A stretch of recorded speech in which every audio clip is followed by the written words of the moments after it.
Hi Vikings fans! Here at V.K.N.G, we love everything about Viking history and Norse mythology.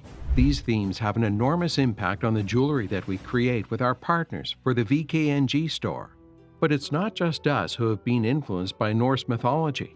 Did you know that writer J.R.R. Tolkien was a keen student of Norse mythology?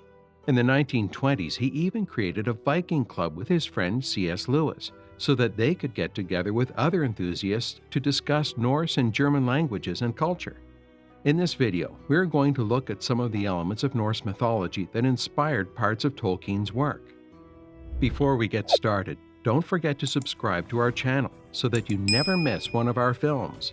If you sign up to our email list using the link in the description, you'll also receive a free extract from our ebook on Norse gods, monsters, and myths.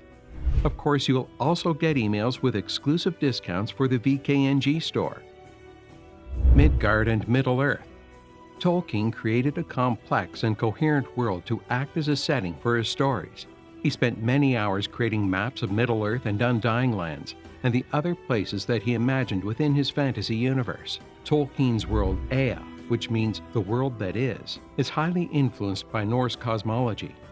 In Norse mythology, men live in Midgard, the Middle Realm, which was created by Odin for mortal men. Tolkien's mortal characters, including men, hobbits, and dwarves, live in Middle-earth. Tolkien's gods, the Valar, live in Valinor, a separate realm that shares many similarities with Asgard, the realm of the Aesir gods in Norse mythology. Interestingly, Valinor is linked with Middle-earth by a land bridge, but mortals cannot make the crossing without the express assistance of the Valar. Asgard is connected to Midgard by the Rainbow Bifrost Bridge, which only the gods can cross. But the gods sometimes take the souls of worthy dead mortals to Asgard to live in Valhalla. There are many small details in Tolkien's world that seem to be a nod towards Norse mythology. For example, the Golden Hall of the Kings of Ronin is called Medusel, which means Mead Hall. It is clearly based on the Great Mead Hall, Harrod, that Beowulf occupies. Tolkien was considered an expert in the Old English poem Beowulf, which is about a 6th century Danish hero. Both halls have a roof of straw that gleams like gold. When Legolas describes the hall in the books, he uses a great quote from Beowulf: "The light of it shines far over the land."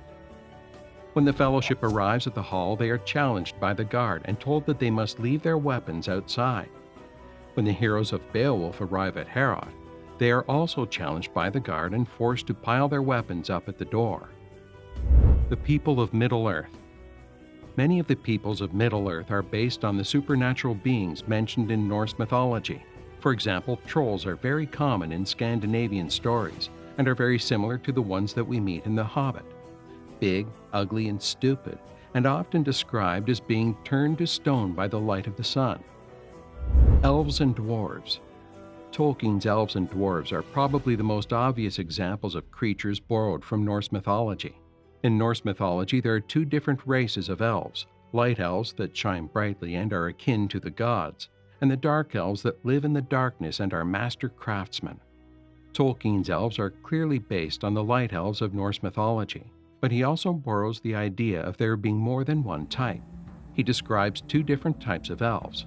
The Calaquendi are the light elves, most closely akin to the gods because they made a perilous sea journey to see the shining trees of Valinor before they were destroyed. This is why they carry a shining light within them. The Morikendi are the dark elves who did not make the journey. They lack this light and so are a little bit closer to the earth. But the dark elves of Norse mythology also appear in Tolkien's work as dwarves. According to the Old Norse stories, dark elves live in a dark underground world where they work as master blacksmiths. They are covetous of great wealth to make their creations. A pair of dwarves killed Kvasir, the smartest man who ever lived, and used his blood to create the mead of poetry. Tolkien's dwarves are also master blacksmiths and covetous of riches. Their hoard of gold in the Lonely Mountain is what attracted the attention of the dragon Smaug. While the language that Tolkien created for the elves is based on Latin, his language of the dwarves is based on Old Norse runes. The dwarves that we meet in The Hobbit are all named after dwarves listed in the Völuspá saga, which tells us the story of creation and recounts the Ragnarok prophecy for the end of days. Hobbits. While hobbits are not a race of beings that we'd find in Norse mythology, Frodo's name seems to have been taken from the Ynglinga saga, a mythical prehistory of Scandinavia. It describes a Danish king, Frodi, descendant from Odin, who rules over a period of peace and prosperity, described as a time during which no one would steal a ring. This seems an appropriate name for one of the few characters that can resist the deep temptation posed by the power of the One Ring. Dragons. The dragon Smaug is also very similar to the dragons that appear in various Norse tales. They are ferocious and long-lived, tend only to fly at night, and are covetous of riches that they keep in grand hoards. Perhaps the most famous dragon is Fafnir. He was a dwarf, but he grew covetous of the treasure that his father received from the gods, largely thanks to a cursed ring that the trickster Loki included in the gift. He subsequently killed his father and shapeshifted into a dragon so that he could drive everyone away from his father's castle and protect his treasure. He sounds very much like Smaug. Gandalf. Gandalf is also named after one of the dwarves in the Voluspa saga, but in a 1946 letter, Tolkien specifically stated that he imagined Gandalf as an Odinic wanderer. Odin, the principal god in Norse mythology, was known to leave his seat in Asgard and wander the world of men looking like an old man with a great beard and a brimmed hat. Like Odin, Gandalf is a sorcerer and tends to make helpful trouble wherever he goes. Gandalf is also one of the Valar, which are a godlike race that live in Valinor, Tolkien's equivalent of Asgard. The Balrog that Gandalf confronts in the mines of Moria is based on Surtur, a great fire giant that is destined to burn much of the world at Ragnarok. The collapse of the bridge in Moria that sees the two fall into the center of the earth is a reference to the collapse of the Rainbow Bifrost Bridge between Asgard and Midgard at Ragnarok. Andvaranaut, the Cursed Ring. We have already mentioned the cursed ring that fell into the hands of the dragon Fafnir. This ring is known as the Andvaranaut, and it certainly influenced Tolkien's ideas for his One Ring. It also inspired Wagner's Der Ring des Nibelungen opera, which Tolkien disliked considering its fascist propaganda. We know that Tolkien was very familiar with the story as he wrote his own version of the legend of Sigurd and Gudrun, which contains the story of the cursed ring. According to the story, a dwarf named Andari would shapeshift into a fish. One day he swam to the home of the water nymphs to see their fabled treasure, but when the nymphs saw his strange appearance, they laughed at him. Andvari became enraged and stole their treasure for himself. A master craftsman, Andvari used some of their treasure to make a gold ring for himself, which became known as the Andvaranaut. As well as being incredibly fine, the ring was enchanted to ensure that his treasure hoard always grew. Andvari then spent his days as a fish, protecting his treasure. One day, Odin, Honir, and Loki were on their way to see King Hreidmar of the dwarves. On their journey, they stopped at the river where Andvari lived, and Loki spied his treasure hoard. But they also encountered an otter with a fine pelt. Loki killed the otter and took his pelt as a gift for the Dwarf King. When the trio arrived at the hall, the Dwarf King was angered by this gift as he saw that it belonged to his son Otr, who regularly shapeshifted into an otter. The gods agreed to pay a ransom for the death as was customary, but the king demanded enough gold to cover the entire pelt, which was stretched to become extremely large, and not leave a single hair visible. Loki remembered Andvari's hoard and went back to it. He captured Andvari in his fish form and forced him to hand over his gold hoard in exchange for his life. Andvari did this, but begged Loki to let him hold on to his ring. The trickster refused and prized the ring from the dwarf. In his devastation, Andvari cursed the ring. While it could bring wealth to the owner, it would also bring devastation. The gods returned to the Dwarf King's hall and handed over the treasure, but Loki held on to the ring, considering it the most precious thing in the hoard. The gods thought that they had covered the whole pelt, but the king noticed that there was still a single whisker visible.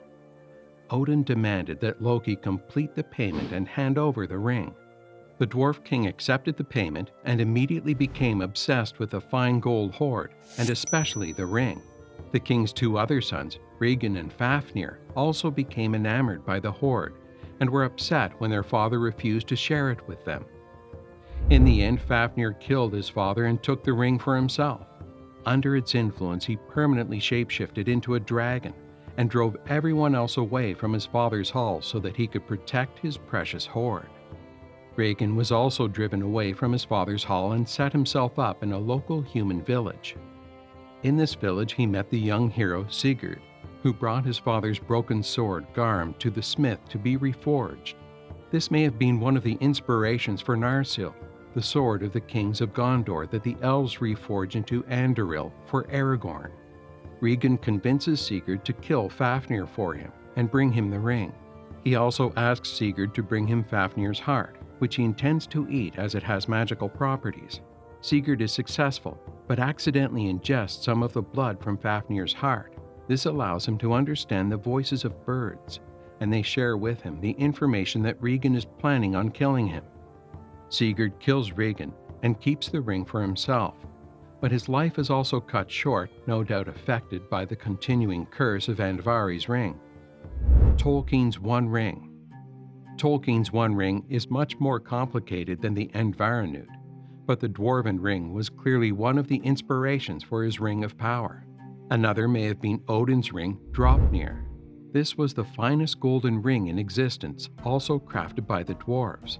It was also magical, and every 9 days it would produce another 8 rings equally as fine, therefore ensuring Odin's continued wealth. Kennings are complex and poetic alternative names for things commonly used in Norse texts.